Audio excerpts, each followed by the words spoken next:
kita lanjutkan yang selanjutnya yaitu informasi terkait dengan pesantrenan, secara teknis dan lain sebagainya yang insya Allah akan disampaikan oleh Ustadz Haji Soekardi SPDI. Pada beliau kami persilakan, semoga Ustadz. Ya, baik. Bismillahirrahmanirrahim. Langsung saja Bapak Ibu, saya melanjutkan karena secara konseptual tadi sudah disampaikan oleh Ustadz Heri. Saya langsung bicara ke teknis. Saya share screen.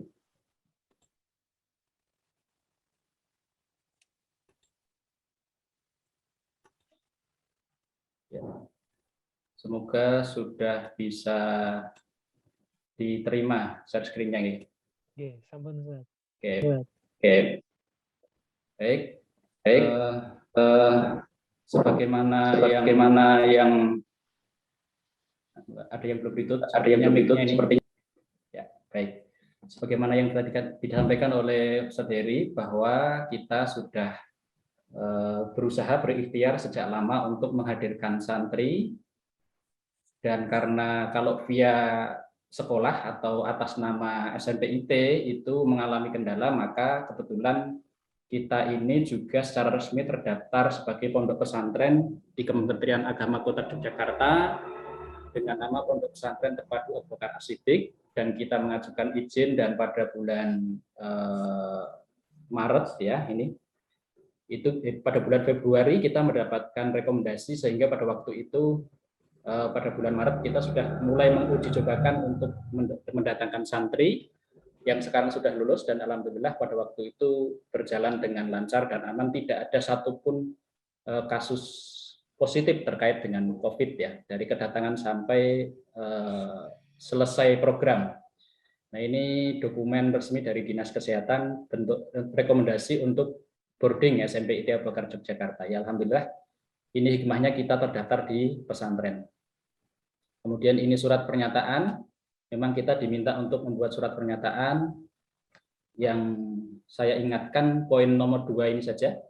Apabila di kemudian hari terjadi perkembangan keadaan data epidemiologi pandemi COVID-19 yang mengakibatkan kawasan lingkungan pondok pesantren menjadi tidak aman, atau pengurus pondok pesantren tidak menerapkan atau mentaati protokol kesehatan yang telah ditentukan, maka surat rekomendasi yang diberikan pada kami siap untuk dicabut. Ini redaksinya dari dinas, kemudian kami diwakili oleh kiai kita Ustadz Haji Ahmad Tudori LC itu sekedar menandatangani saja dan bermateri tanda tangannya ya. Nah, ini perlu kita sampaikan agar nanti Bapak Ibu orang tua juga turut mendukung hal ini. Nah, selanjutnya Bapak Ibu yang dirahmati Allah Subhanahu wa taala, ini adalah jadwal kegiatan yang saat ini masih diikuti oleh Ananda ya, karena masih online ya. Karena masih online, kemarin yang sudah terlaksana adalah ba'da subuh tahsin dan tahfidzul Quran via LMS pesantren. Ada juga kadang-kadang kalau LMS-nya susah diakses, karena di beberapa wilayah kadang-kadang memang susah diakses begitu. Biasanya kemudian diganti dengan Google Meet atau Zoom oleh pengampu tahsin dan tahfidzul Qurannya. Untuk periode saat ini masih kita utamakan untuk tahsin dulu. Jadi menyempurnakan kemampuan bacaan santri ya, karena nanti Anda akan menghafalkan Al-Qur'an, dan orang tua tentu punya cita-cita yang sangat ideal dalam hal ini terkait hafalan putra-putrinya, terkait pemahaman Al-Qur'annya, terkait karakter Qur'aninya begitu. Nah, tetapi modal utama, modal awalnya adalah kemampuan membaca. Setelah membacanya bagus, insya Allah itu akan sangat mendukung program hafalannya. Nah, ini juga perlu kita tekankan bahwa berapapun nanti capaian hafalan Ananda itu sesuatu hal yang harus disyukuri Bapak Ibu. Karena sekali lagi mungkin ada yang dulu di SMPIT Abu Bakar selesai 30 juz, ada yang selesai 26 juz, ada yang selesai 20 juz ketika lulus. Tetapi kan ketika mereka hadir sebagai siswa itu modalnya beda-beda. Ada yang datang ke sini modalnya baru setengah juz. Nah, itu nanti perlu kita sampaikan agar kemudian tidak menghilangkan rasa syukur ketika nanti ada capaian-capaian tertentu yang ternyata dicapai oleh putra-putrinya. Nah, jadi saya ulangi, sekarang prosesnya masih tahsinul Quran, ya, jadi masih menyempurnakan bacaan-bacaan putra-putri Bapak Ibu sekalian. Sampai kapan? Ya nanti akan ada proses ujiannya. Kalau sekiranya sudah dinyatakan layak oleh tim, maka akan dipindahkan ke kelas tahfidz. Seperti itu. Jadi hari Senin, Selasa, Rabu, Kamis, kemudian Jumat kemarin masih terlaksana tahsin dan tahfidzul Quran. Nah, mulai pekan kemarin sudah kita mulai ada perkenalan bareng dengan musyrif dan musyrifahnya, pembina asramanya. Jadi Jumat pagi ba'da subuh itu sudah forum bareng musyrif dan musyrifah. Adapun untuk pembelajaran malam itu ba'da isya itu hanya 2 mapel yang kita sampaikan, yaitu ta'limul muta'alim, ini membina akhlak santri, kemudian sorof ya, ini terkait dengan pembelajaran bahasa Arabnya, seperti itu. Nah, sampai sekian bulan ke depan, selagi Ananda nanti belum ke asrama, maka jadwalnya seperti ini. Dan nanti zikir maksuro dan sebagainya ini bisa mandiri, akan dipandu, diingatkan oleh para musyrif-musyrifahnya di grup masing-masing. Kemudian termasuk tilawah mandi, termasuk nanti ba'da isya kan ada pengisian mutabaah ya. Ini anak-anak semuanya nanti ba'da isya ada pengisian mutabaah. Di bulan September nanti insya Allah sudah kita share linknya, atau sebelumnya mungkin silahkan nanti diisi via Google Form mutabaahnya. Jadi sekali lagi, sebelum nanti hadir ke asrama berarti programnya masih jadwalnya seperti ini. Jadi udah ini belum? Kemudian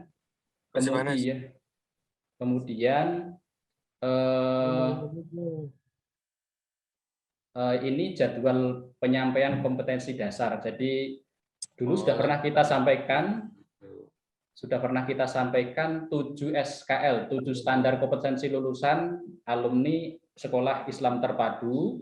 Nah, turunannya adalah jadwal turunannya adalah ini, berupa indikator-indikator atau kompetensi dasar yang akan dikuasai oleh para santri yang lebih rigid atau lebih lebih rinci lagi dibandingkan dengan SKL itu. 78 masih ada suara lain, mohon di mute. Ya. Baik, saya lanjutkan. Nah, ini nanti jadwal penyampaian kompetensi dasar jadi bentuknya nasihat oleh para musyrif-musyrifah di forum hari Jumat tersebut. Bapak Ibu, kemarin sudah dimulai rutin membantu orang tua dan berkhidmat kepadanya. Ini kemarin taujinya sudah secara afektif, secara pemahaman itu sudah disampaikan kepada para santri. Tinggal nanti akan dipantau penguasaannya via Google Form dan juga forum-forum berikutnya oleh para musyrif dan musyrifah. Nah, selanjutnya Bapak Ibu yang dirahmati Allah Subhanahu wa taala, di dalam perjalanan melaksanakan pembelajaran online berdasarkan pengalaman setahun yang lalu ada keluhan dari para santri ya, capek, lemes, penat dan lain sebagainya, penat ya, kurang konsentrasi, maka ini sudah kita jalankan di program tahun yang lalu dan insya Allah akan kita lanjutkan juga, kita adakan juga di tahun ini. Jadi nanti ada webinar generasi sehat dan kuat begitu. Nah, setelah webinar kemudian kita tindak lanjuti dengan lomba. Jadi penanaman pemahaman, setelah itu ada follow up-nya. Ya, follow up-nya bentuknya ini webinarnya dulu yang kita laksanakan di tahun 2020, mengundang alumni ya.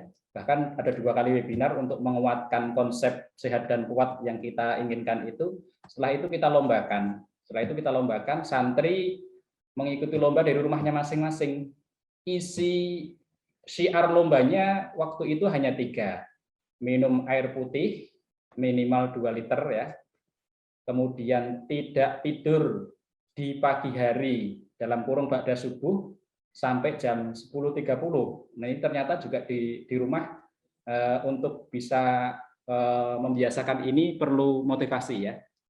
Kemudian berolahraga secara rutin 2 kali per pekan, kurang lebih 30 menit dalam. Nah, besok di edisi lomba generasi sehat dan kuat selanjutnya itu akan kita tambahkan dengan syiar untuk puasa. karena puasa itu juga menyehatkan ya.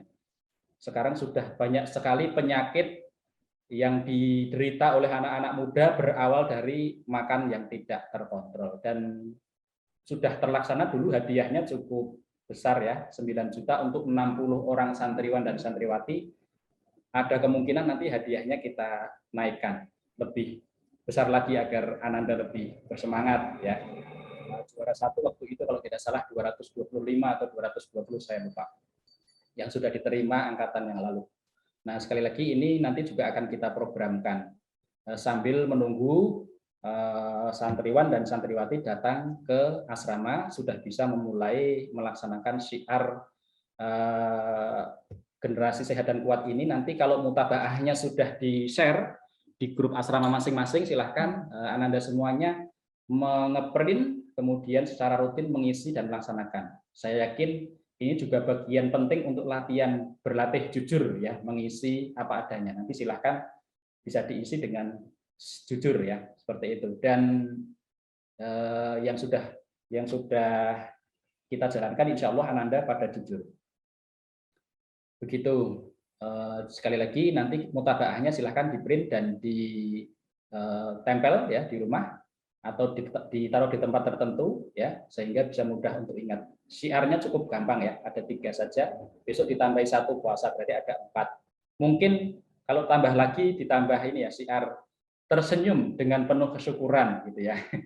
Mungkin ya, nanti kita rapatkan lagi, karena tersenyum itu ternyata juga membawa banyak sekali manfaat ya secara kesehatan. Nah, ini kosong. Nah, ini selanjutnya Bapak Ibu, kapan nih kedatangan ya? Sudah pada bertanya-tanya ini. Direncanakan Bapak Ibu, direncanakan. Jadi yang namanya direncanakan, saya ulangi, bisa jadi rencana kita berubah ya. Saya sampaikan ini ditulis direncanakan sehingga bisa jadi rencana kita ini berubah. Uji coba kelas 7 putri domisili DIY itu rencananya akan didatangkan pada 2 dan 3 Oktober. Kenapa kok masih lama sekali? Ya tadi ya, kita harus berhitung secara rigid kemungkinan yang terjadi di lapangan. Ya, mohon maaf Ustadz Heri belum di mute. Ya. Iya. Jadi sekali lagi kita mempertimbangkan kemungkinan yang terjadi di lapangan ya. Jadi pada 28 dan 29 besok kita mendatangkan gelombang kelas 8 putri yang masih belum datang, termasuk kelas 8 putra yang luar DIY. Jadi seperti itu. Kemudian nanti kita pantau progresnya, kan kita karantina dulu setelah datang ya. Kemudian kita pantau progresnya ya. Kemudian di hari ke-10 biasanya kita sampling dari sekian asrama karantina itu, kita ambil Ananda untuk dites ulang antigen begitu. Kemudian walaupun datang itu sudah antigen semuanya dan sehat semuanya, tapi untuk memantapkan sebelum kita kumpulkan jadi satu ke asrama yang lebih padat, itu kita antigen dulu di hari yang ke-10. Nah, kalau bersih baru kemudian kita kumpulkan dikeluarkan dari asrama-asrama karantina ini begitu. Itu seperti itu. Kemudian uji coba untuk putra domisili DIY direncanakan pada 30 dan 31 Oktober 2021. Kok beda antara putra dengan putri? Karena kondisi asrama putra itu berbeda dengan putri-putri, sudah kompleks. Nanti saya jelaskan kondisi di lapangan dengan foto-foto yang ada di belakang nanti. Begitu. Kemudian kepastiannya ini saya sampaikan lagi, direncanakan tanggal sekian, tetapi nanti kepastiannya akan disampaikan via edaran tertulis yang akan di-share di grup yang sudah ada, grup G Orto Boarding 2021. Rencana bisa berubah jika terjadi situasi yang kurang aman di komplek asrama. Begitu. Jadi seperti itu. Nanti di edaran tersebut akan kita lampirkan siapa-siapa yang sudah kita undang datang, ya. Berdasarkan data yang kita punya, Ya kalau kemudian nanti ada perpindahan domisili orang tua, itu ya bisa jadi nanti kalau datanya salah mohon nanti disampaikan. Tapi kita konfirmasikan sekarang bahwa uji coba awal itu untuk yang domisili daerah istimewa Yogyakarta. Atau ada orang tua yang non DIY tapi kemarin ngisinya itu domisili DIY. Nah itu kalau nanti tercantum berarti ya mohon maaf itu berarti terasumsikan bukan domisili DIY. Jadi begitu. Nah, sehingga Bapak Ibu, jika nanti edaran sudah dikeluarkan, kemudian ada nama-nama sudah tercantum di situ, dan ternyata ada yang sakit, ya tinggal konfirmasi, mohon maaf belum bisa datang karena sakit. Kok yang nama-nama DIY yang tercantum di situ ternyata orang tuanya belum mantap, masih ragu-ragu ya untuk mengirimkan anaknya ke asrama, ya monggo disampaikan saja, mohon maaf kami belum siap untuk mengirimkan karena masih ragu-ragu. Terbuka saja pokoknya Bapak Ibu. Ya nanti berarti akan tetap menikmati layanan online dari kami seperti itu ya. Nah, tetapi perlu kami sampaikan bahwa sampai saat ini dari sekian kedatangan kita masih zero kasus ya. Tidak ada satupun kasus positif COVID ya. Kalau sakit ringan ada, tapi sudah dipantau oleh tim kesehatan kami dan alhamdulillah bukan COVID begitu. Kemudian yang luar DIY ya, yang luar DIY, kedatangan santri luar DIY direncanakan setelah uji coba DIY berjalan dengan lancar dan aman. Berarti kita pada hari ini belum bisa menyampaikan tanggalnya untuk yang luar DIY begitu. Nah ini tadi saya sudah sampaikan yang tulisan warna merah, baik santri DIY maupun luar DIY, jika pada saat edaran dikeluarkan sedang sakit atau Bapak Ibu merasa belum mantap untuk mengirimkan putra Ananda ke asrama, dipersilahkan segera komunikasi kepada kami setelah surat edaran dikeluarkan oleh pesantren. Kapan surat edaran akan dikeluarkan? Ya tadi, setelah tahapan-tahapan kedatangan yang tadi tanggal 28, 29 datang, tanggal berikutnya ada kedatangan lagi. Nah, setelah itu baru kemudian kita, kalau kondisinya memang benar-benar aman, kita baru mempertimbangkan untuk mengeluarkan surat edaran ya yang kedatangan DIY ini. Jadi mohon nanti ditunggu. Nah, ini kemudian kami sampaikan SOP kedatangan ya untuk persiapan ya kalau nanti sudah keluar edarannya. SOP kedatangan. Jadi ini santri melaksanakan karantina mandiri selama 10 hari sebelum tiba di asrama, ya. Tidak keluar rumah, tidak menerima tamu, sering cuci tangan, memakai sabun dan sebagainya. Intinya, monggo sebelum ke asrama nanti putra-putrinya Bapak Ibu dikondisikan untuk lebih ketat lagi dalam hal protokol, masalah keluar rumah dan sebagainya. Monggo diikhtiarkan. Saya yakin Bapak Ibu semuanya bisa mengikhtiarkan hal tersebut ya. Santri menyiapkan nah ini nomor 2, nomor 3, nomor 4, nomor 5 ini nanti akan ada video tutorial dan video penjelasan teknis termasuk perlengkapan apa yang dibawa. Nah, yang saya tekankan poin nomor 8 saja, santri wajib menyerahkan surat keterangan sehat kepada petugas dengan melampirkan hasil rapid antigen tertanggal 1 hari. Ini masih ketentuan lama ya, 1 sampai 2 hari. Ketentuan terbarunya sudah dirubah 1 hari sebelum kedatangan. Jadi kalau jadwalnya nanti hari Jumat, berarti Sabtunya itu sudah kalau datangnya hari Jumat berarti Kamisnya melaksanakan tes antigen. Kemudian surat keterangan tes antigen yang negatif itu dibawa datang ke asrama. Kemudian di samping dokumen tes antigen tersebut juga surat izin dari orang tua bermaterai ya. Kemudian surat pernyataan santri juga bermaterai ya, seperti itu. Nanti dokumen-dokumen tersebut akan dicek oleh tim kedatangan. Nah, ini contoh surat contoh surat pernyataan orang tua ya. Nanti hard copy-nya akan kita soft copy-nya akan kita share di grup. Untuk hard copy-nya nanti bisa di-print sendiri-sendiri. Tentu kita nge-share-nya berbarengan dengan surat edaran jika nanti sudah ada surat edaran. Jadi tidak langsung setelah acara ini kita share. Begitu. Kemudian ini sampling pernyataan orang tua atau wali santri. Nah, Kemudian saya ulang lagi, perlengkapan yang dibawa, semua kelengkapan yang harus dibawa Ananda akan disampaikan bersama edaran kedatangan dalam bentuk file record Zoom. Jadi Ustadz Imam dan Ustadzah Nazala selaku kesantrian sudah membuat video untuk menerangkan perkap apa saja yang dibawa, lah nanti akan kita share di grup agar orang tua bisa persiapan sesuai dengan panduan tersebut.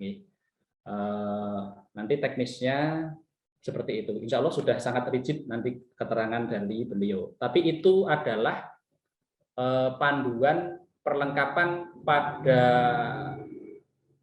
sudah lama, jadi nanti tanggalnya tentu tidak sesuai dengan tanggal di edaran karena itu rekaman sudah lama. Tetapi seluruh perkap sama dengan yang nanti akan kita kirimkan.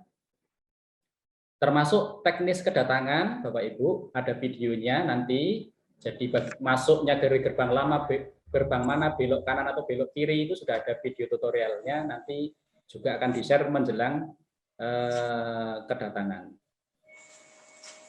Kemudian ini SOP masa karantina. Saya perlu jelaskan SOP masa karantina. Jadi tentu nanti Ananda semuanya anak-anak ya, itu jangan membayangkan karantina di asrama itu seperti di shelter COVID ya, tidak begitu ya. Tetap ada pendampingan, tetap ada.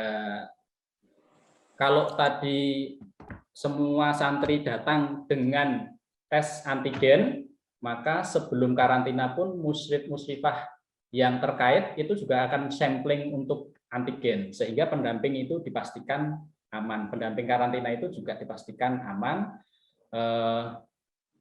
Seperti itu. Jadi tetap nanti ada kegiatan ngaji, ada senam bareng, dan lain-lain ya. Dan kalau pelajaran berarti kan waktu itu di bulan Oktober di siang harinya semuanya mengikuti pembelajaran asrama, pembelajaran sekolah online dari asrama yang dipakai untuk karantina, sehingga sudah kegiatannya sudah penuh. Bedanya hanya kegiatan-kegiatan pesantren saja seperti itu. Jadi kegiatan sekolah tetap online seperti biasa. Nah nanti setelah selesai karantina itu baru kemudian kegiatan pembelajaran tahfidz misalnya itu sudah akan dikelompok-kelompokkan dan langsung tatap muka kepada ustadz-ustadz yang sudah ditunjuk. Kalau selama masa karantina itu masih terfokus pembelajaran Al-Qur'annya itu nanti bisa kita atur lebih lanjut ya, apakah tetap online dengan ustadz yang mengampunya ataukah diampu oleh pengampu karantinanya, seperti itu. Ini saya sampaikan bahwa karantina di asrama tentu tidak sama dengan karantina di shelter, tapi ada beberapa modifikasi agar santriwan dan santriwati itu lebih nyaman. Yang suka bulu tangkis tetap bawa raket, nanti bisa main di halaman asrama karantina. Begitu. Yang suka pingpong di asrama sudah kita sediakan meja pingpong. Yang suka catur di asrama sudah kita sediakan papan catur. Nah, seperti itu ya. Ini masih lanjut SOP karantina. Kemudian ibadah, ya, SOP ibadah selama karantina, ibadah tadi akan terpusat di asrama-asrama karantina ya, asrama-asrama karantina. Adapun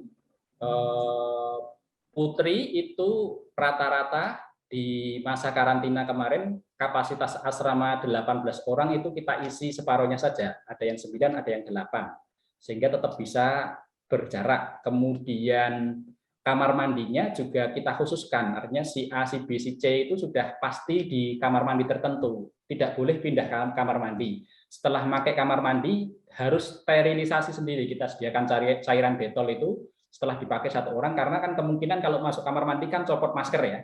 Nah itu lebih besar copot maskernya. Nah itu kemudian setelah selesai digunakan satu orang, mau ganti dipakai santri yang lainnya, sebelum dipakai yang lainnya sudah disterilisasi oleh santri yang memakai sebelumnya. Begitu seterusnya, ya, sehingga harapannya itu menjadi ikhtiar untuk menjaga keamanan dan meminimalisir potensi begitu.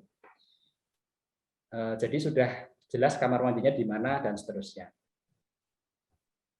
Kemudian termasuk SOP jajan pun pada saat karantina harapannya tidak keluar-keluar untuk jajan. Dan sudah membawa bekal makanan kecil dari rumah masing-masing. Nanti di video penjelasan barang-barang yang harus dibawa itu sudah ada penjelasan detail apa-apa yang dibawa, termasuk di dalamnya adalah jajanan selama masa karantina. Kalau karantinanya 10 hari, berarti ya dikira-kira bahwa makanan kecil berapa, nanti sehari makan berapa, itu nanti sudah dikira-kira sendiri, sudah dibawa. Nah, termasuk jajan setelah karantina pun bukan kemudian bebas, tidak juga. Jadi ada prosedur jajan juga di usai karantina itu. Kebetulan yang buka di sekitar kompleks sekolah itu kantinnya tidak banyak dan hanya di dalam komplek ya, tidak boleh keluar komplek. Kalau Bapak Ibu yang sudah pernah ke sekolah itu di depan kan ada Kitamat, ada Indomat, itu santri tidak kita bolehkan ke situ. Jadi nanti yang ada di dalam saja. Adapun belanja keperluan nanti kita atur tersendiri, dan nanti teknis belanja dan sebagainya itu nanti kita jelaskan tersendiri di forum orang tua. Setelah anaknya datang ke asrama, itu baru kita buat forum lagi untuk penjelasan teknis lebih detail tentang keuangan, tentang penjengukan, tentang dan sebagainya dan sebagainya. Kemudian di samping jajan Bapak Ibu juga kita atur tentang pemakaian laptop ya, karena sebagian besar itu membawa laptop ke asrama. Jadi memang tidak harus membawa ya, tapi faktanya di lapangan hampir semuanya membawa, hanya 1-2 yang tidak membawa. Nah, 1-2 yang tidak bisa membawa itu karena mungkin kesulitan, itu nanti kita fasilitasi menggunakan komputer sekolah ya, komputer sekolah yang kita taruh di komplek asrama. Tetapi itu bisa difasilitasi kalau proses karantina sudah selesai. Pas karantina nanti kalau tidak bawa laptop sendiri ya nanti pakai HP asrama belajarnya, ya ikut Zoom dan lainnya pakai HP asrama kalau pelajaran di reguler, atau mungkin bisa bareng satu laptop dipakai beberapa orang. Nah itu seperti itu, pinjam punya temennya. Jadi sekali lagi laptop ini tidak harus, tetapi di lapangan sebagian besar pakai ya. Nah, tentu biasanya putra-putri Bapak Ibu juga pengennya membawa ya, karena teman-teman yang lain kan pada membawa. Nah, tetapi untuk juga mengefektifkan pembelajaran yang lain, pembelajaran pesantren, Al-Quran di dalamnya, termasuk yang lain-lainnya, itu nanti laptop itu akan disimpan. Jadi kalau setelah dipakai, kita siapkan lemari khusus, dimasukkan ke situ. Ya, jadi harapannya nanti kekemasan laptopnya itu pakai tas khusus yang sekiranya aman kalau dikumpulkan bareng-bareng gitu. Jadi dikumpulkan bareng-bareng di dalam lemari yang sudah kita siapkan, kemudian dikunci, nanti besok kalau mau pakai diambil lagi dan seterusnya dengan hati-hati. Seperti itu Bapak Ibu. Nah, kemudian yang perlu kita tambahkan lagi masalah laundry. Jadi biasanya yang membuat santri keluar-keluar itu kan salah satunya jajan, kemudian laundry ya. Nah, ini laundry sudah kita kerjasama dengan pihak yang punya laundry. Jadi nanti Anda cukup mengemas saja barang kotornya. Yang mau nyuci sendiri boleh, ya. Yang mau laundry cukup mengemas dalam plastik, ditulisin namanya, ditaruh di tempat yang disediakan. Nanti tukang laundry akan mengambil dan mengembalikan yang sudah selesai laundry ke tempat tersebut. Pembayarannya sudah kita atur sedemikian rupa. Nanti detail teknis pembayarannya kita sampaikan di forum khusus orang tua. Itu seperti itu. Jadi karena tidak jajan keluar, karena tidak laundry, kemudian yang lain-lainnya kita sangat meminimalisir untuk santri keluar. Insya Allah itu bagian dari ikhtiar kita untuk menjamin keamanan kita bersama, seperti itu. Nah, ini saya sampaikan foto lingkungan pesantren Putra ya. Makanya tadi di jadwal kedatangan pesantren Putra itu yang santri putra itu datangnya lebih akhir daripada yang santri putri. Karena memang kondisi asrama putra itu salah satunya seperti ini Bapak Ibu. Ini belakang ini ada asrama ya. Ada asrama, kemudian di sini sebelah sini ada asrama juga, sampingnya gedung ini, sampingnya juga ada gedung asrama. Jadi intinya rumah warga yang kita sewa untuk asrama yang nanti ini di sekitar sini untuk kelas 9 ya. Adapun yang untuk kelas 7 kita sampaikan terbuka saja, nanti masih menggunakan asrama yang jauh ya. Yang jauh itu ya mungkin yang dulu punya putra-putri di sini itu yang asrama paling jauh yang asrama Kairo, kemudian asrama Gaza ya. Dua asrama itu yang nanti rencana digunakan untuk kelas 7. Jadi kalau memang dengan kondisi lingkungan demikian, orang tua santri putra masih merasa ragu-ragu, ya monggo, nggak masalah. Yang sudah mantep kita terima. Gitu. Tapi kalau yang masih ragu-ragu, dipersilahkan boleh tadi memilih ya untuk hadir atau belum hadir, gitu. Jadi terus bagaimana mengontrol santri dengan asrama yang terbuka seperti itu? Yang jelas ada musik yang 24 jam membersamai mereka ya. Dan tadi biasanya santri itu keluar itu satu untuk belanja. Nah, belanja kan sudah kita atur nanti pesan via Google Form pada jadwal yang ditentukan, nanti barangnya dikirim ke asrama, santri membayar, jadi santri nggak perlu keluar. Nah, bayarnya dari mana, kan orang tua sudah bawakan uang saku dan mengirim secara rutin uang sakunya via rekening yang nanti dibuat. Nah, itu seperti itu. Kemudian laundry, jajan sudah kita atur. Biasanya dulu ada yang nyuri-nyuri waktu untuk ke game center, tapi game center di seputaran SMP IT sekarang dengan pandemi ini sudah pada tutup kayaknya tutup total karena plang-plangnya itu sudah dicopoti, kan kita lewat-lewat juga ya, itu seperti itu. Sehingga insya Allah dengan pendampingan para musib, kemudian juga kegiatan yang kita buat, otomatis nanti santri itu akan full berkegiatan di sekolah, walaupun ada jeda perjalanan antara asrama dan sekolah, gitu. Ada sekitar 3 menit perjalanan bagi yang santri putra, itu nanti diikhtiarkan seoptimal mungkin agar sisi-sisi keamanan itu tetap terjaga, tidak mampir-mampir dan sebagainya. Dan pengalaman kami, alhamdulillah sejauh ini cukup mudah untuk mengkondisikan Ananda agar tetap tertib, menjaga protokol dan seterusnya dan seterusnya. Ini sekali lagi lingkungan pesantren putra itu, asrama putra itu masih ada yang bercampur dengan warga. Nah, ini suasana di Masjid Abu Bakar sampai sekarang. Kalau yang sudah di asrama juga model sholatnya masih demikian, masih berjarak ya. Yang sekarang sudah di asrama itu seperti ini. Ini termasuk warga-warga yang kan ada 2 lantai masjid kita. Nah, nanti para santri kita khususkan yang di atas, yang di bawah ini untuk warga, sehingga yang sekarang sudah di asrama tidak bercampur dengan warga atau siapapun yang mungkin mampir untuk sholat berjamaah. Dan sekali lagi sholat berjamaahnya pun tetap pakai protokol seperti ini. Nah, ini foto-foto sebelum pandemi. Jadi kalau memfasilitasi ruang gerak santri nanti agar tidak jenuh dan sebagainya, ada gor yang cukup representatif. Ini foto diambil sebelum pandemi, bisa senam pagi. Nah, ini anak-anak pada mau futsal begitu ya. Di gornya begitu. Ini fasilitas yang sering dipakai untuk putra. Nah, kalau nanti memang secara keamanan kok kurang menjamin, bisa jadi jamaahnya putra itu kita pindahkan ke gor kita ini. Ya, ini sangat luas sehingga bisa memuat jamaah seluruh santri putra seperti itu.